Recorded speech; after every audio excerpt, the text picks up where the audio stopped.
I never liked playing hide and seek. The feeling of being alone, hidden away in darkness, always sent shivers down my spine. But little did I know that one innocent game of hide and seek would turn into the most horrifying experience of my life. It was a chilly autumn evening when my friends and I decided to play hide and seek in the old abandoned mansion at the edge of town.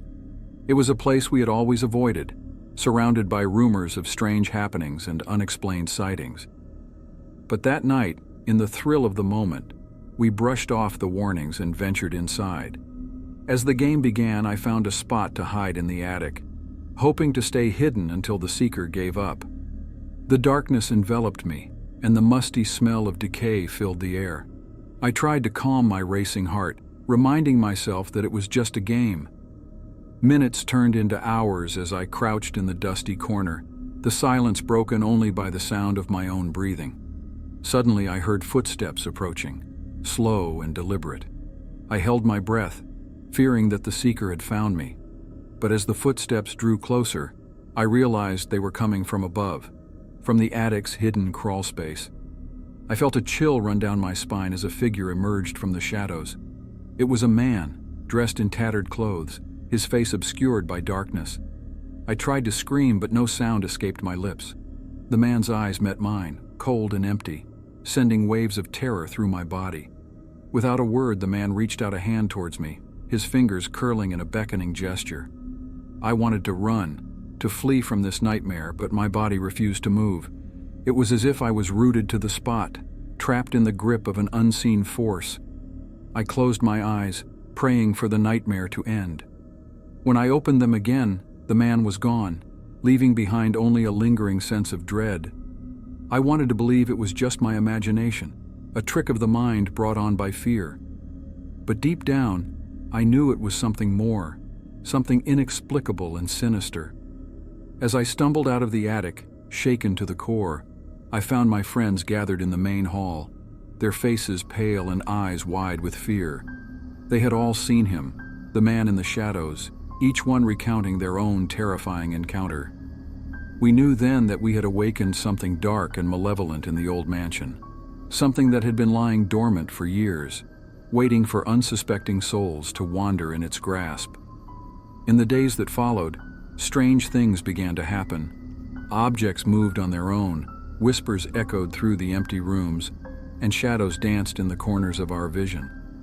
We tried to convince ourselves it was just our minds playing tricks on us, but deep down, we knew the truth. One by one, my friends started to disappear, their screams echoing through the empty halls before falling silent. I was left alone, haunted by the memories of that fateful night, unable to escape the grip of fear that had taken hold of me. I decided to confront the darkness that had consumed us, to seek out the truth behind the man in the shadows. Armed with nothing but a flickering flashlight, I ventured back into the mansion, determined to uncover the secrets that lay hidden within its walls. As I made my way through the labyrinthine corridors, I felt a sense of unease creeping over me. The air grew colder, the silence heavier, and the oppressive weight of the unknown pressed down on me like a suffocating blanket. And then I saw him, the man in the shadows, his presence looming like a specter in the darkness.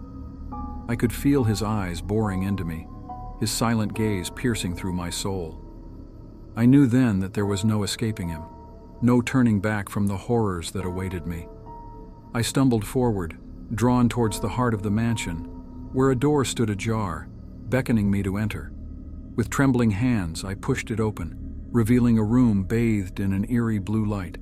There, in the center of the room, stood a mirror, its surface reflecting a twisted, distorted image of myself. But as I stared into its depths, I saw something move behind me, a figure emerging from the darkness with outstretched arms. I turned around, my heart pounding in my chest, to see the man in the shadows standing before me. His face was a mask of malice, his eyes gleaming with a hunger that sent chills down my spine. I tried to scream, to fight back, but it was like trying to grasp at shadows. The man reached out a hand towards me, his fingers curling around my throat, squeezing the life out of me. And then, everything went dark. I woke up in a cold sweat, my heart racing, my breath coming in ragged gasps.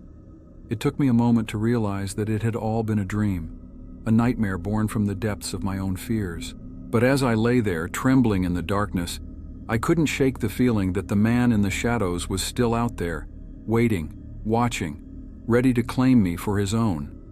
And so I vowed never to play hide and seek again, for fear of what lurked in the shadows, waiting to drag me into the depths of a darkness that could never be explained.